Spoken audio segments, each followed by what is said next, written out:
or just speak up. Eddie, yeah. It's a wonderful picture. On one hand, on the other hand, it's kind of a cliche situation. People dead in Gaza.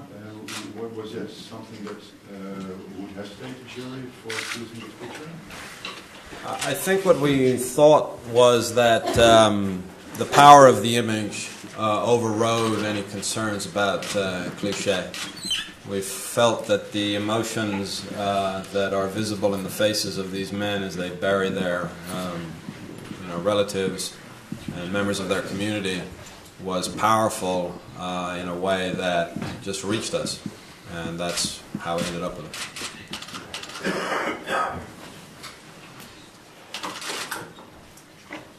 Yes?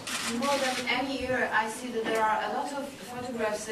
They're even giving a particular idea of the reality of different women. Yes. More than other years. Is this due to the presence of more women in the jury, or your choice, or what it is? That's a good question. And usually people say that's a good question when they're trying to compose their thoughts.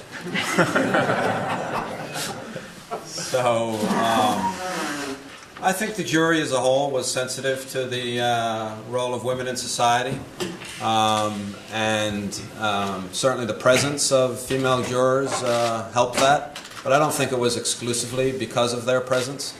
I think what we saw were stories reflecting the reality of women in today's world that were shot in a compelling and powerful way, and we felt that they were worthy of recognition.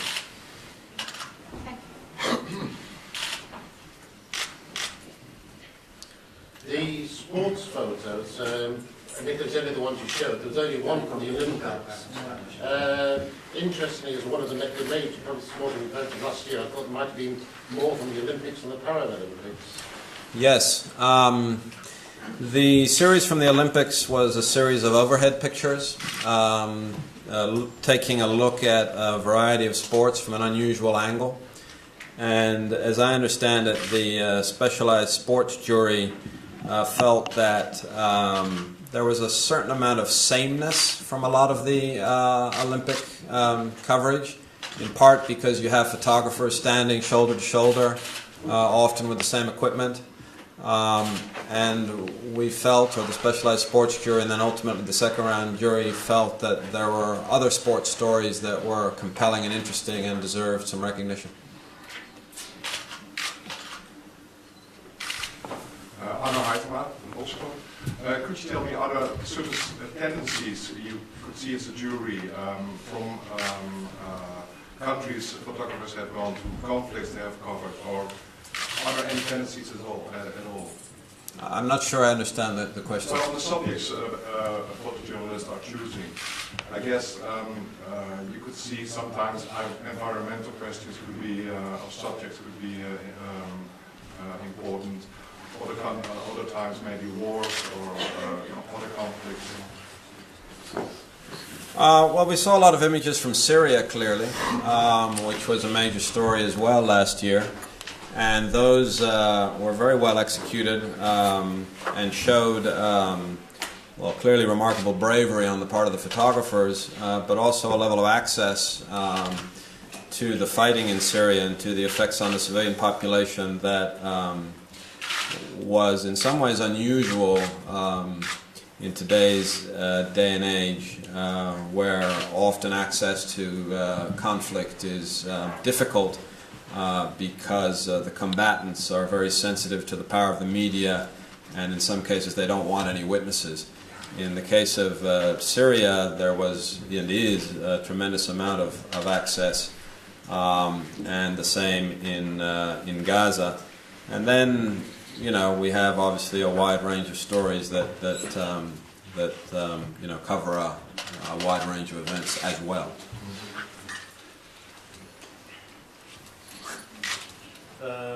My question, was there a lot of discussion about manipulation in images? There's one image of the fighter going through the alley that was desaturated, and on that image, if I look at it, I'm seeing the sun is behind the people. So there's just not saying anything about manipulation, but I just wonder how much discussion there was about.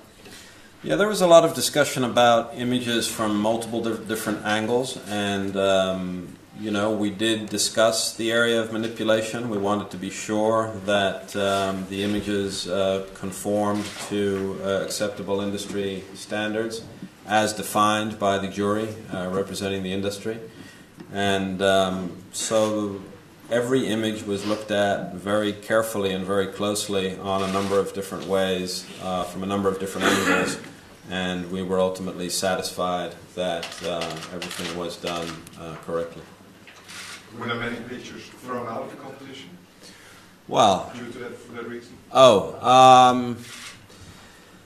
There were some serious questions raised about some images, and when you're looking at imagery, you're looking at it from a number of different angles, and so manipulation can be a factor sometimes, but you're also looking at them from a content perspective, and so the decisions that go into whether images advance or don't advance are often quite complex. But it's not completely answering the question. It's fair to say that in some cases enough questions were raised about images that precluded them from advancing. I'm Douglas from National Geographic. The Paul Lincoln picture of the emperor penguins also won the BBC Veolia Environment Wildlife Photography Award last fall. Is that part of the jury discussion? This picture has been awarded before, so better not award it again? No, not at all. We're looking at the pictures and trying to select the best imagery. And if imagery has won other prizes, that's fine. I think what that shows often is that there is a consensus amongst different juries in different contests that the imagery is, has a certain level where it will be awarded prizes in multiple different contests. One other question. At what stage during the jury process do the members get to read the captions for the pictures, for example? Typically in the latter stages, we're able to get the full context and ask any additional questions. Okay. I have to approach you a little bit more for this. Again, it's a picture that portrays conflict that wins the World Press photo. Does this mean that no such other picture can win the contest? No, I don't think so. And when you look at previous winners over the years, there are images there that don't come from conflict. We felt that there were two major stories last year, Syria and Gaza, and lots of other stories clearly, and we're not seeking to minimize or be disrespectful to any of those other stories or any of the effects those stories had on people's lives. But when we saw this particular image, given its relevance and given its power, we felt it was worthy of the prize that it received. So emotional plays a big part in decision making? It's like I said before, a successful image, in my experience, reaches you on one of three, at least one of three tiers, and this one reached us on all three. Our hearts, our heads, our stomachs, and it just caused a reaction among the jury members that led to its being given this prize. Anyone else?